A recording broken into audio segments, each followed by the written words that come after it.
Hey everyone, what's up? How's it going? I'm Mariah, and today we're going to be talking about my spiritual journey, so let's get into it. So today I really wanted to tell you guys the story of how I got involved in my own spiritual journey, how I discovered astrology, tarot. It actually wasn't very long ago, so I thought I would share and hopefully you guys find it helpful.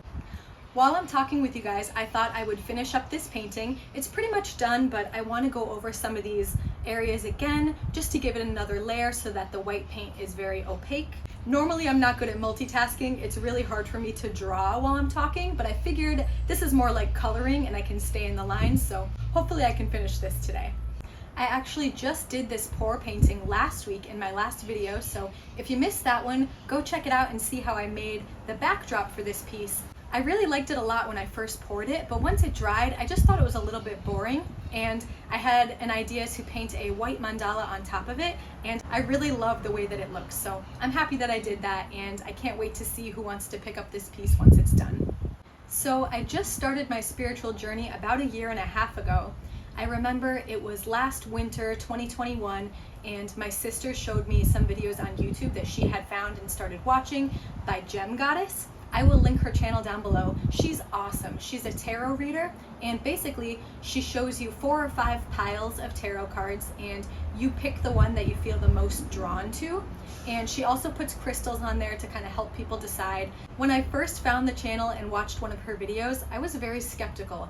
I was talking to my sister like, okay, yes, you can pick one of the 5 piles, but how could that message ever be individualized enough to make sense to whoever picked it? I just didn't understand how she could give a reading without meeting someone, feeling their energy, and I just didn't understand how it worked.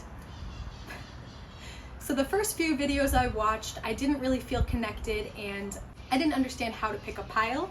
But after giving it another chance, really trying to look at the piles and feel which one I felt like I wanted to pick, it took a little bit of practice, but after a few times of doing that, it started to make sense to me, and I realized that even if the pile doesn't exactly fit your scenario, it's kind of a general reading. So there's a lot of messages and takeaways that you can get from the reading.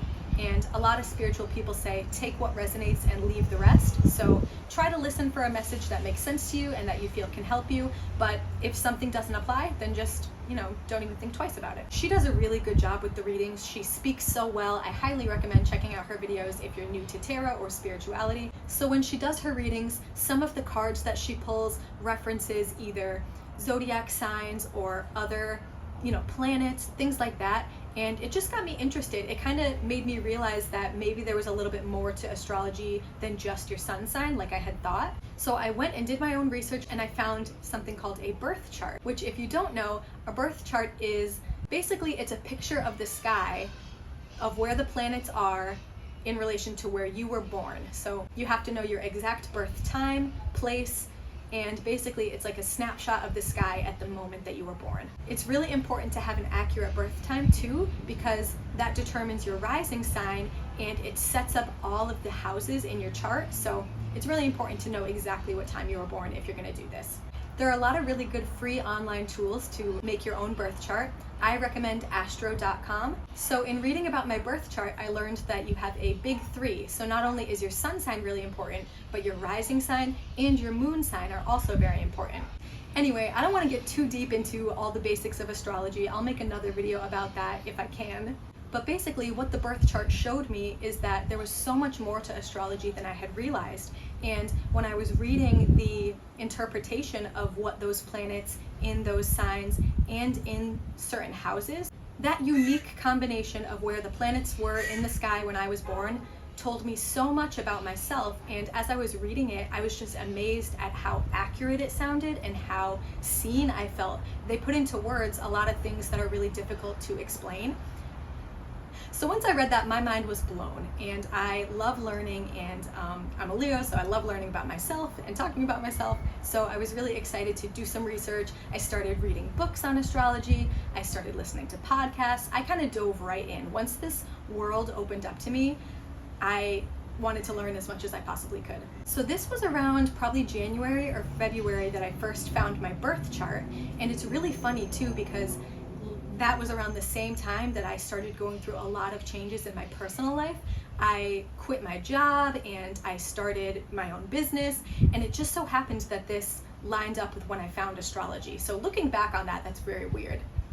So I will say that I definitely fell in love with astrology right away, and a bit more than tarot, although I did start to look into that too. I got a deck of my own. I got the Rider-Waite deck, which is like the classic tarot deck, the original artwork. They have tons of different designs that are really pretty, and I've gotten different decks and oracle decks to kind of supplement, but I wanted to become familiar with the basics, the original first. I think there's 72 cards, I might be wrong, something like that, 70 something cards. And I tried to learn about what they all meant, but it's a lot to learn, so I wasn't quite as invested in that as I was in astrology. Tarot is a little bit simpler. You can either ask it a question and it's symbolic. It shows you the cards and there's a lot of different meanings that you can interpret, and also if they're reversed, it could have the opposite meaning. So again, I don't want to get too much into that, but I enjoy tarot as well, and I read multiple times a week, just asking questions about making sure I'm headed in the right direction for myself. So you might ask, okay, well, who cares? Why are you doing that? And I found that even if it's not really a science or, real, people like to astrology gets a bad reputation for being like a pseudoscience, which it is. I understand, because it is not the same type of science that's repeatable and measurable in the same way that like physics is. But I mean, you're looking at the movement of the planets, and not only where they are in each sign, but also the angles that they're making to each other. And if it's in a square, for example, that's kind of it's kind of a difficult angle, whereas like a triangle is an easier flow of energy. So it was super interesting to me. There are all these symbolic associations that go with each of the planets and the signs, but there's also a bit of science, and we're talking about degrees, we're talking about math. Back before the internet and calculators, they used to have to calculate by hand and the angles of the planets. People have been doing this, by the way, for over 2,000 years. People have been studying astrology so long, such a long time. It's an ancient form of knowledge and wisdom that we've kind of disregarded in modern times. But before real science emerged, people did associate this with real science. So it's just kind of interesting how things come in and out of style and history. But anyway, even if it's not a real science, I still find it super helpful for self-reflection. So it helps me not only understand a little bit better why I am the way that I am, it helps put words to what that is. It helps you describe it when it's sometimes difficult for us to explain our own feelings, or it's really its own language. So anyway, I've probably confused so many of you by now, but the message that I want you to get is there's so much more to astrology than you probably think. There's layers and layers and layers. I've been studying now for over a year, and I'm not even close to being an expert. I would say I'm probably like intermediate, and I would say that I know a lot more than the average person. So if you love learning, it's very interesting. If you want to learn about yourself, you should check it out. So I read a couple books on astrology, learning about the different signs, what the different houses mean, the aspects that they make, and how all of these result in our own unique individual birth chart that's unlike anybody else. And that's a funny thing too. People often say, like, how could astrology be accurate? There's only 12 zodiac signs and there's billions of people in the world. Very rarely would you ever find someone else who has the exact same combination of aspects, planets, signs that you have. And because there's so much to learn, and it's not easy for a beginner to just jump into a conversation about these things, there's a lot of legwork and research that an individual has to do ahead of time before they can even participate in these kinds of conversations. It's not easily accessible to normal people. So one goal of mine with this channel in the future is to help introduce astrology a little bit to people who don't love it as much as me and want to go read a bunch of books and spend so much time studying it, but how can I make it a little bit more accessible where people can benefit from the knowledge of astrology without having to invest so much of their time if that's not really their thing. The cool thing about spirituality too is there are so many different subdivisions, and it's different from religion in the sense that there aren't really strict rules, or really you can kind of blend together any of these different ideologies that you want to. So for example, I'm most interested in obviously astrology, tarot, I'm into angel numbers too, and like numerology, but you can take any or none of these things, similar to that idea of take what resonates and leave the rest. It's all useful. It's all really good tools and knowledge for self-reflection. And then to make things even more confusing, there are different types of astrology. So I study Western astrology. I use Placidus house system. The house systems is just different ways of breaking up the birth chart in the wheel. This is probably too much information for you guys, but just know that there are many different ways that people approach astrology as a general study, and none of them are wrong.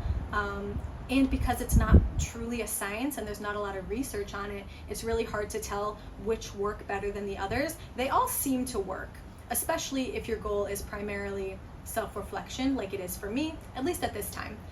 I think in the future I would really like to get to the point where my knowledge is strong enough that I can give other people readings, but I'm not there yet.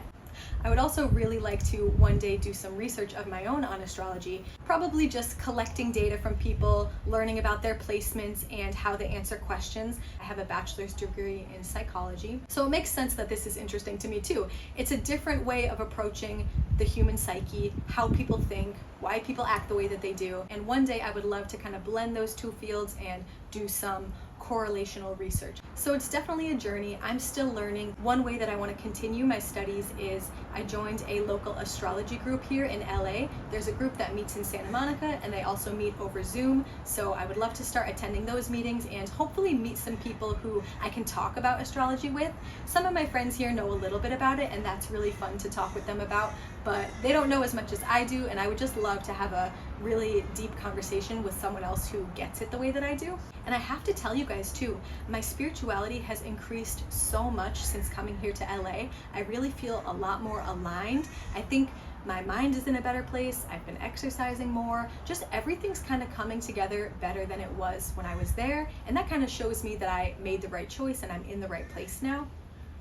But I've noticed so many more angel numbers. I've always kind of seen, the ones I see the most are 222, 444, 111, 1111. And I don't have these really memorized. I look them up pretty often, but I know that 4 is about building a foundation for yourself.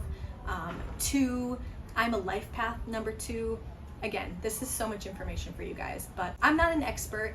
One specific example that I want to share with you guys is I moved here to Los Angeles at the end of April, and there was an eclipse in Taurus on April 30th. April 30th is the day that my car got broken into. And eclipses are kind of known for being chaotic. They bring a lot of disruption, change, not always in a good way. And it's just crazy to me that on that day of that eclipse is the day that I had a really awful thing happen. So just kind of a funny coincidence. I don't know if you guys care about this at all, but if you have questions about this, please leave them for me down below. I would love to do more videos talking about astrology, spirituality, tarot, all of those things. I could even, show you guys my cards, whatever you're interested in. And I'm sorry if this video is kind of all over the place. It's supposed to be just an introduction, but there's so much to say and it's probably confusing for people who don't know much about it, but I really love talking about it. So please let me know if you have questions about this down below, and I will definitely be making more videos on these topics in the future. Thank you guys so much for watching, and I will see you next Thursday at 5 p.m. Pacific time in my next video. Bye!